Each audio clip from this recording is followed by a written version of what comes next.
This is Jess from 3D Learning Experts, and you're listening to the LD Experts Podcast, the show for busy parents who want to help their kids with learning disabilities, or as I like to say, learning differences, go from surviving to thriving. Hello, everybody. Today we are doing this live, and I am excited to introduce you to Shae Spears, who is also a fellow dyslexic and has a very successful career helping others with dyslexia and similar neurodiversities. So we get to learn her experience as a dyslexic person, as someone who has worked with lots of dyslexic people, and just find out more. Welcome, Shae. Hi, how are you? Great. How are you? Oh, great. So, Shae, tell us, when did you find out you were dyslexic? Well, it's kind of weird that I have a twin brother. I'll start there first. I have a twin brother. And so early on in life, my mother knew my mom and my dad were educators. So that was a very plus there. But we were preemies, and, they kind of knew in the beginning of time that something was not, but I never met the milestones as my brother did. So they compared us, which was great because they knew something was wrong early.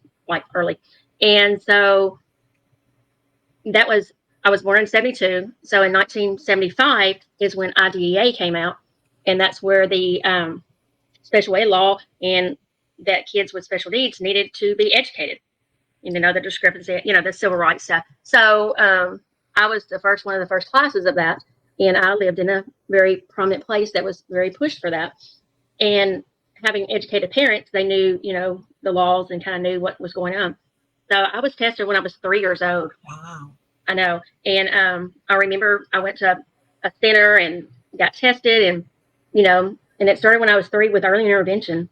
And I really credit that a lot, and it was not a dyslexic back then because they just called it developmentally delayed or whatever, and speech delays or whatever. That's what it was called until I was like 7. But I had a learning disability. That's what a specific learning disability is, what they kind of put it under all my, most of my education time, I guess.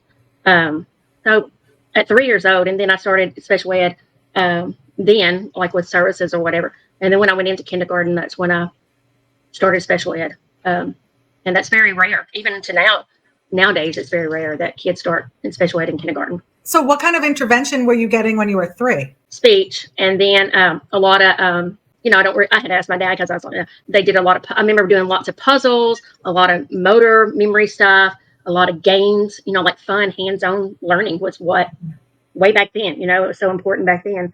I remember taking it home because I went 3 days a week, and I was in daycare too.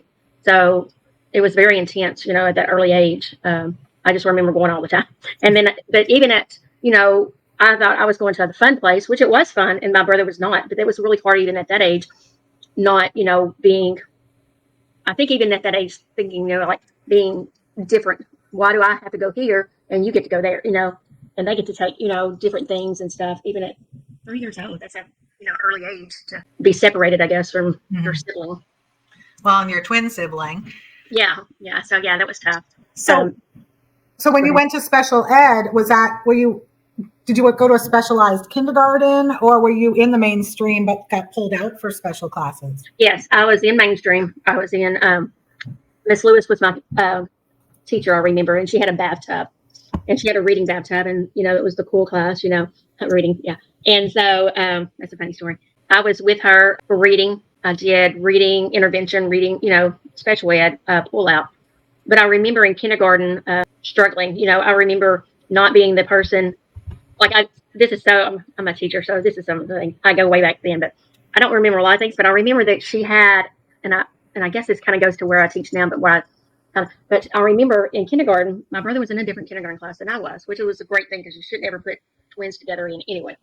But I remember she had this strip of fabric like all over the room, and your name was on the thing if you knew your name. Oh yeah, you know your name. Okay, you got it like a big post-it, or it wasn't a post-it, but it was like a cutout thing or whatever. And every time you learned something, you got to put it on this ribbon. I knew my name. I didn't know how to spell my name. I didn't know the letters of my name. I didn't know, I got the one I remember for the longest. I had that I knew my name and that I was a girl. I'm guessing all kindergarten for all I know. I can't remember that part, but I just remember that ribbon, and everybody's was filling up, and mine wasn't, and I remember that deep hurt then, even, and then my brother was even in another kindergarten class. So, but I got to see his. He filled like 3 that year in kindergarten, and I got 2, on the whole ribbon. So I remember the devastation, even at that early age, and like whatever that is, like you don't do things like that, and how important that is, and that stays in my mind that many years. That was in kindergarten, Well, and unfortunately, they're still doing that today by having, and I mean, just like the reading levels, the A through Z, that's kind of like that ribbon. Everyone knows the kids who are still in the lower reading levels versus the ones who are able to advance. Yeah. And so, that was, and I remember him taking it home, and I took mine, and I didn't take mine home because I probably told him I lost it, because I probably threw it in the trash or cut it up because I didn't want to take it home, and so that's where it kind of started. Self-doubt. That's what I've dealt with most of my life, is the self-doubt and the shame is what, as I remember one of the questions, like, what's the worst part of being dyslexic? And I think that has to do a lot with that. It bridges way back then. So it starts young, and even though your parents were educated and were able to get you a head start, unfortunately, that didn't make a difference for your self-esteem. Right. And that's been the hard part. But I had great teachers, but what you don't know, and teachers did things, even as teachers nowadays, do things that they think is right or been taught or whatever. But just thinking back to that, when I said I would do this interview, I was kind of like, that's where I kind of went back to that kindergarten year, and I struggled. So way back then, there was not the dyslexic training, because I never had the dyslexic training. They just pulled me out for resource, not really the individual instruction that we know that works. And it's kind of wild.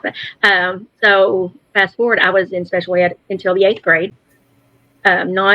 still not really reading.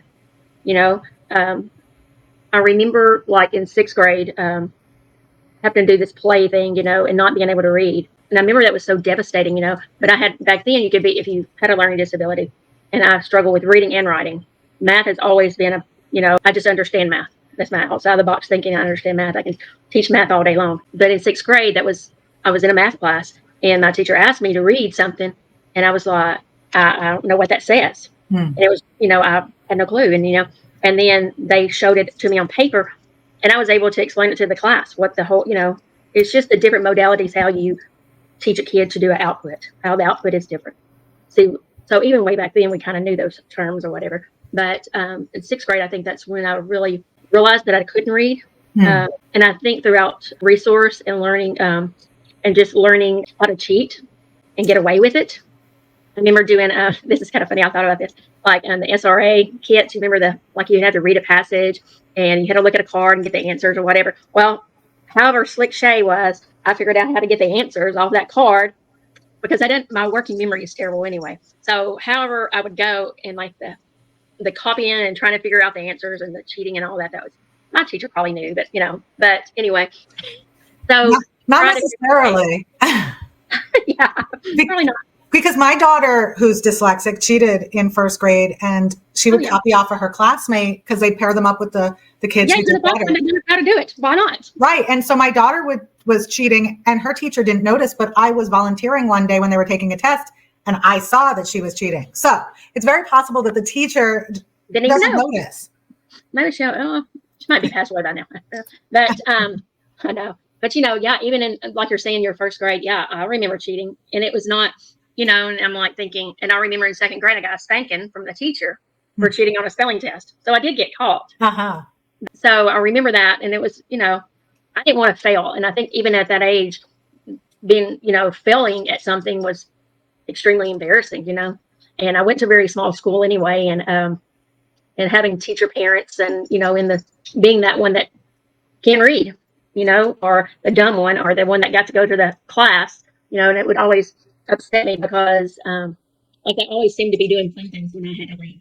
They might not have, but that's what I internalized. Yeah. As a teacher, no, that's probably not true right now. But fast forward to 8th grade, I had an amazing resource teacher. I had her for 2 years, and she told me, she said, I understand that you want to be a teacher, And I said, because I knew when I was in fourth grade that I wanted to be a teacher to help people like me. And I told my fourth grade teacher that, and she always kept in touch with my parents and made sure I knew that, kind of instilled that into me. And so in eighth grade, my teacher said, I know that you want to be, a teacher. And I was like, yep, I want to help people that can't read like me, not knowing what that whole thing was or whatever. But at that time, at the end of eighth grade, there was a decision to be made that I would get out of special ed. And was that the best thing?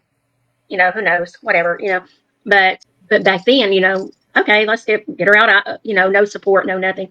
And I was so embarrassed and I went through a lot of stuff in that year, but, so I went to a new school. So they didn't even know that when I went to ninth grade, I started another school, but in ninth grade, I went to a whole nother place of school, like a whole new town or whatever. And they never knew I was in special ed at all, and I always have kept that, in the back. I never really have, I have now. I have come to the realization, that I do have a disability, and I'm okay with that. But from ninth grade all the way through high school, I had only like 2 teachers that knew that I struggled, But I was very shy, very quiet, very timid. Wasn't a behavior problem whatsoever. I guess I had my brother to take that part because he was kind of wild and I wasn't. And so it kind of went on him, not me. But so I was one of those that fell through the cracks, that didn't really get, I went through special ed and all that, but not to the extreme that it should have been. So I think to fast forward that, I graduated high school.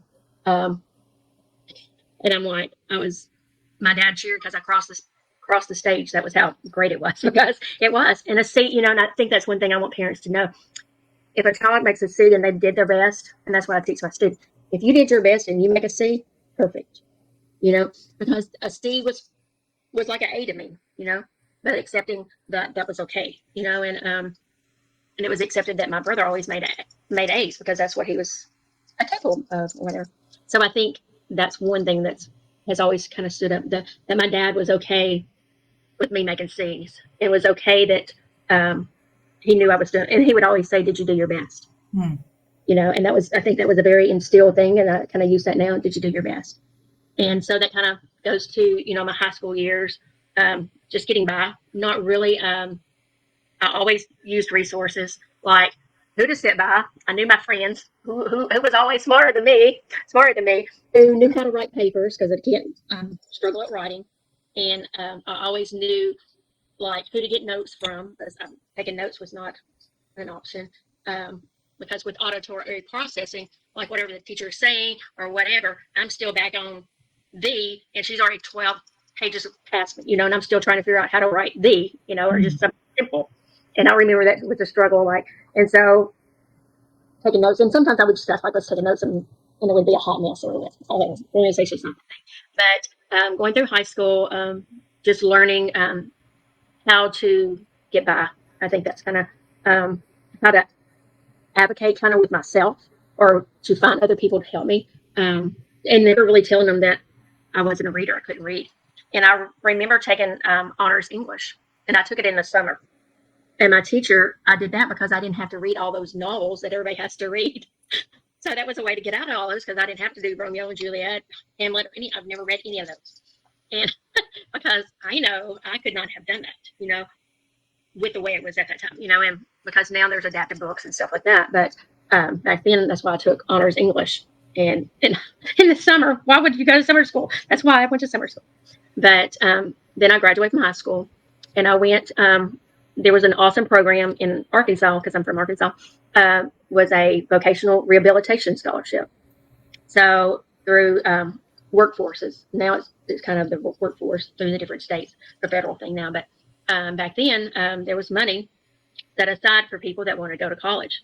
And I applied. My counselor and my special ed teacher that still kept in touch with me found the scholarship for me through the state.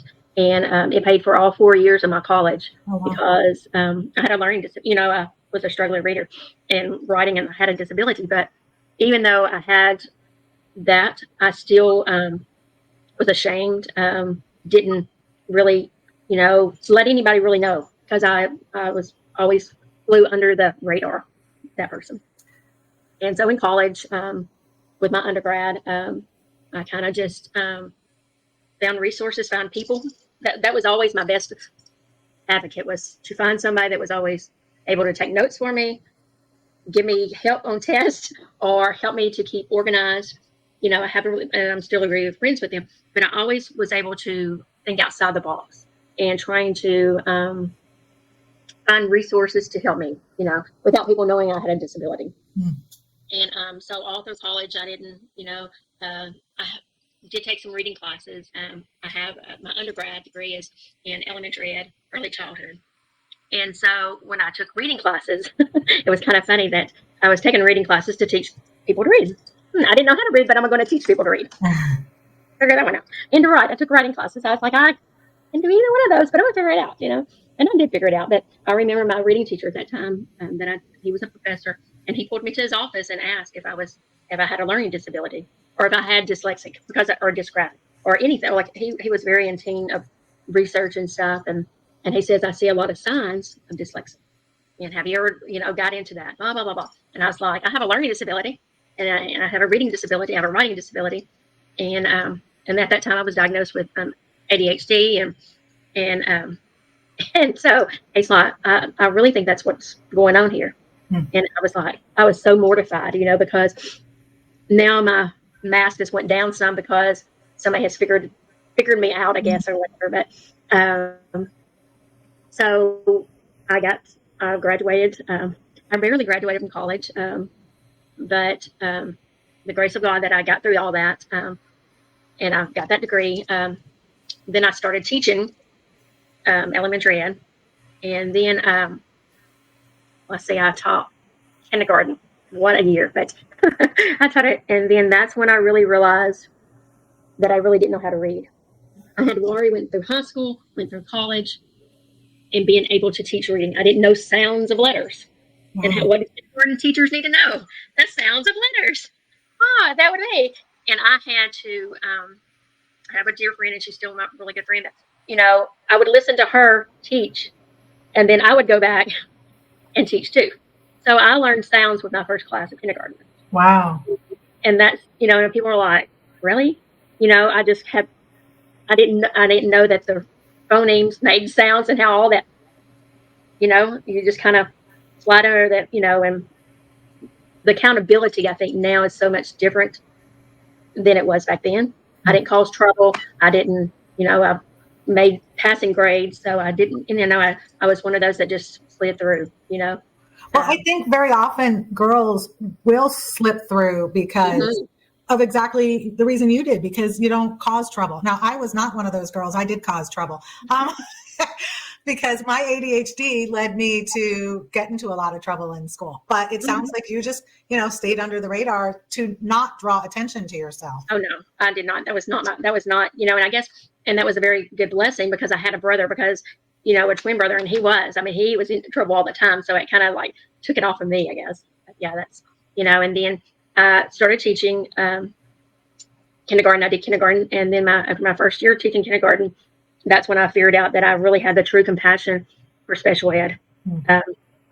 And, you know, it's kind of like I tell people that, and I think this is really with teaching reading, and I've taught lots of kids to read, but the difference from, you know, being a teacher and a special ed teacher, you have to have passion to be a teacher, but you have to have true compassion to be a special ed teacher. I love that.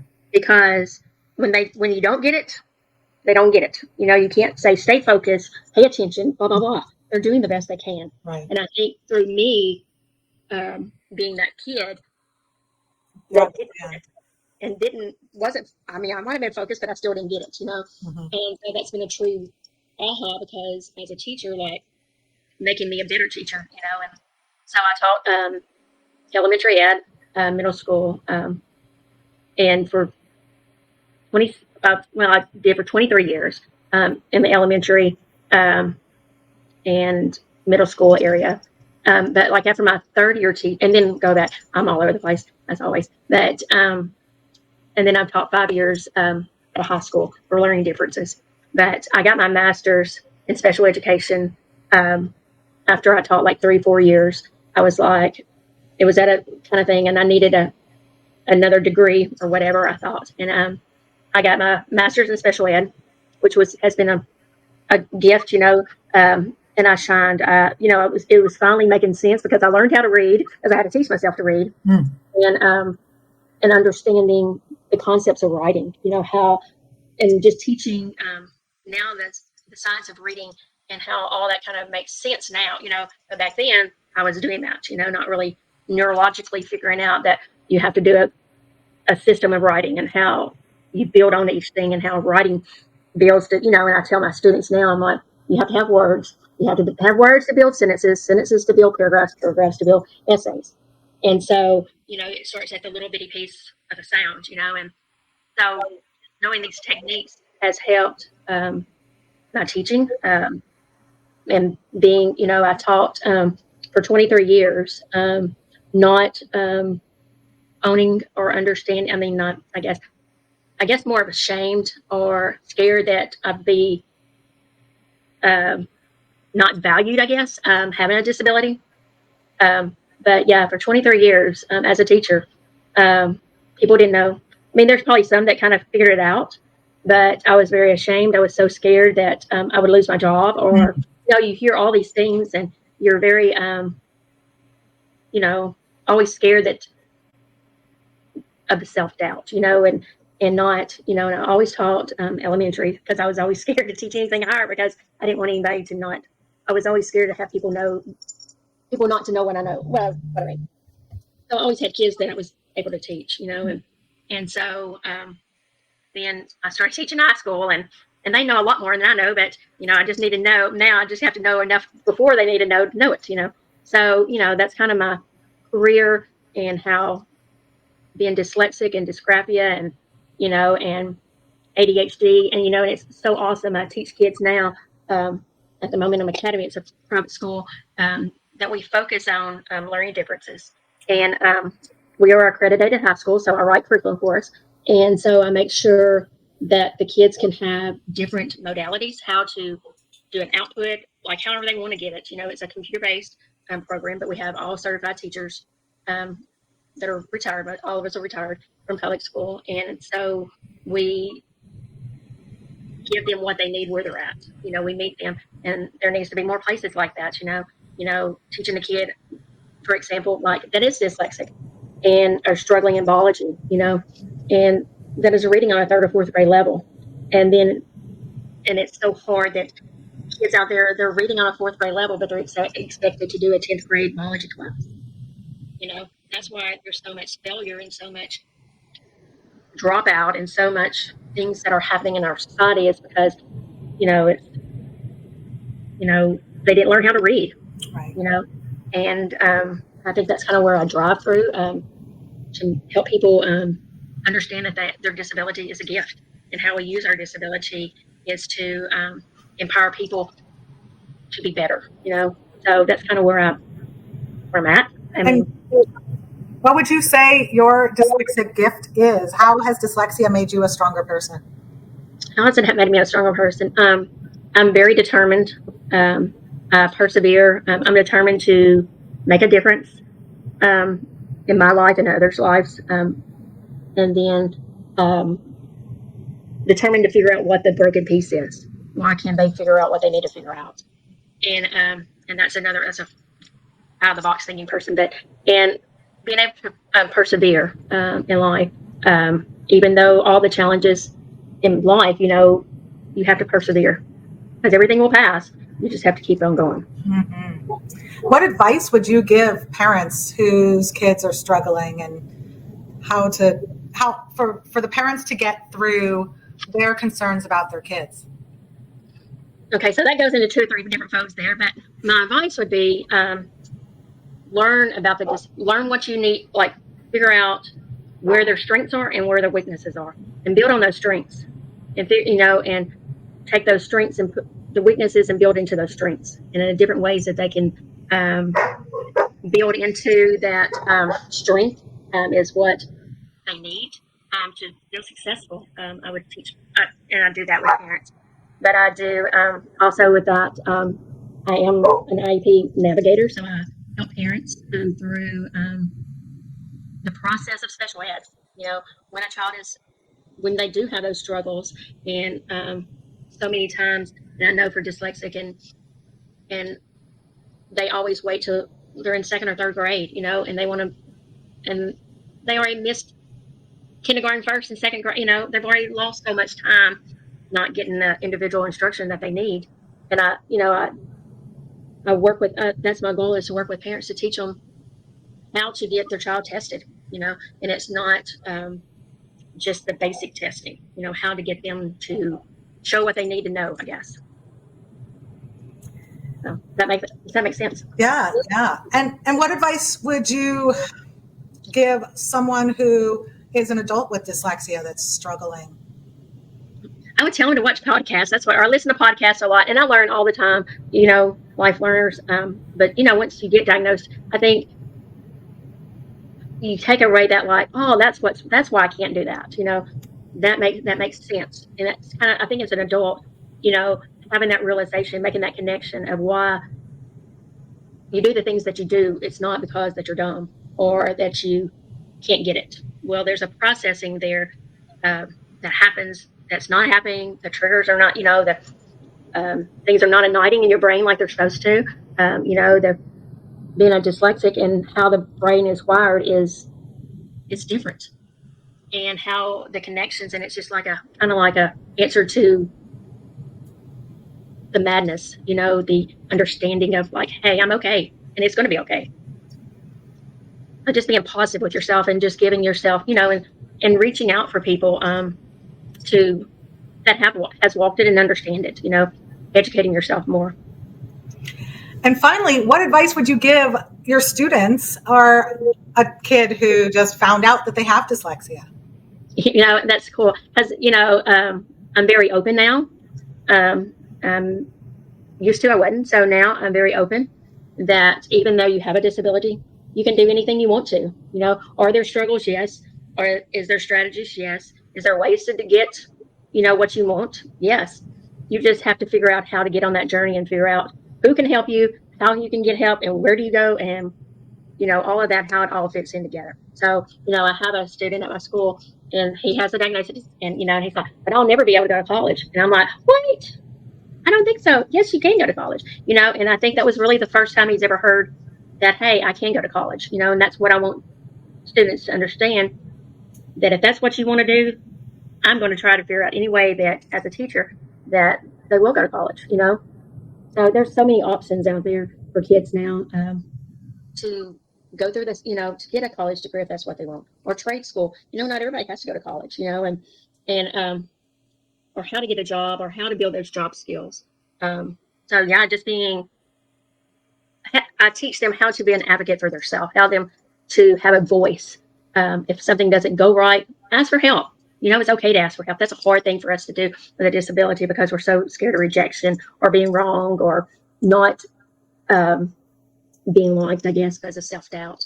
But building self-worth in them, and teaching them strategies to be an advocate, using their voice. If something don't go right, use it. Do you tell your students that you too have dyslexia or learning challenges? Oh, yeah. Yeah, they know very well, because let me tell you, like, they can tell, this is so funny, but like, I'll say, how do you spell whatever it is? And knowing my auto processing, they can tell me, and I'm still going to write something different on the board. Oh, that is not what we just said. It's so comical. But used to I was so embarrassed or so ashamed. But now these kids, I just let them know that, it's okay. Use your phone. That's how do you spell whatever, and I help them to learn how to use technology, because back in my day, we didn't have phones to find out how to spell things, and how to use Grammarly, and how to use things to help you spell, because I'm not a good speller whatsoever. And, but, and so using technology is the key, Perfect. Use what you got, Yeah. Yes. So, for the IEP assistance that you do, is that a business that, Yeah. Okay, so how can people reach out to you to get that help? Yeah, they can look at my website. It's ShaeSpears.com. Pretty easy. And or my email is Shae Spears, the number 4 you, and I'm for you, at gmail.com. And yeah, like, I help IEP navigating. I help you show that there's an adverse effect help you write a letter to get your child tested. And I know exactly how to write a letter, and I write it, you write it, and you sign your name or whatever. But being an advocate for you, I'm not, the name of advocate is kind of like sometimes negative, but I'm more of an IEP coach, more of and I navigate you through special ed, because it's huge, it's complex. A lot of people at the table, because I have been at the table as a parent, I have been at the table as a teacher, as a specialist or administrator, and also as an advocate or a coach for parents. And so I understand the process so well. Mm-hmm.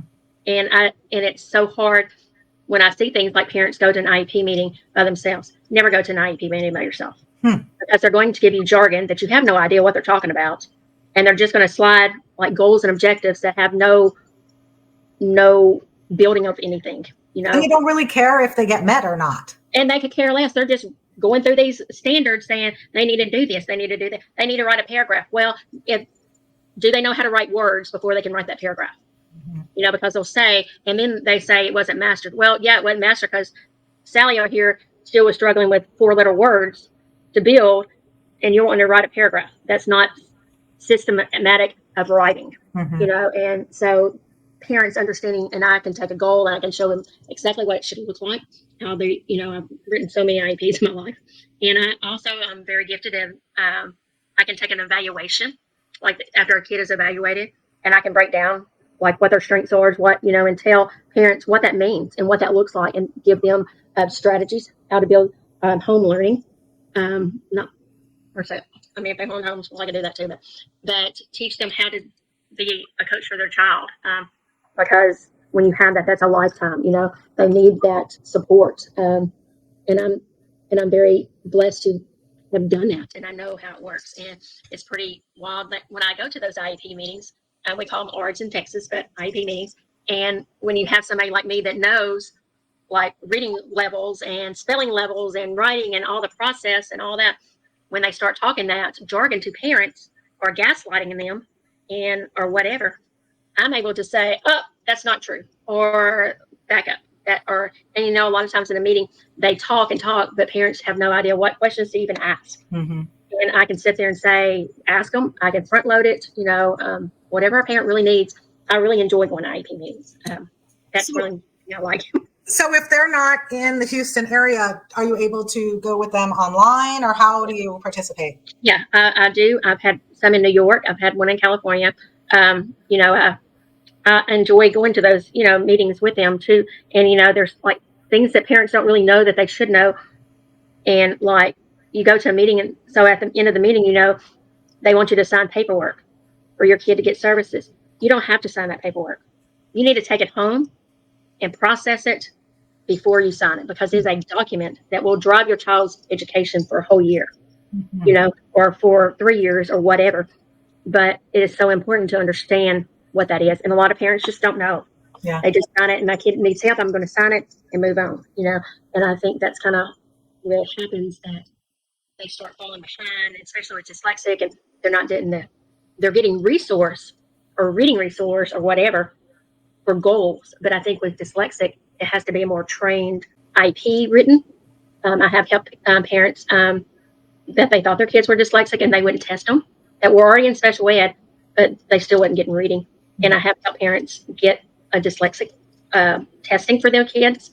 How to get that written is different because they say that you have to have an adverse effect of learning.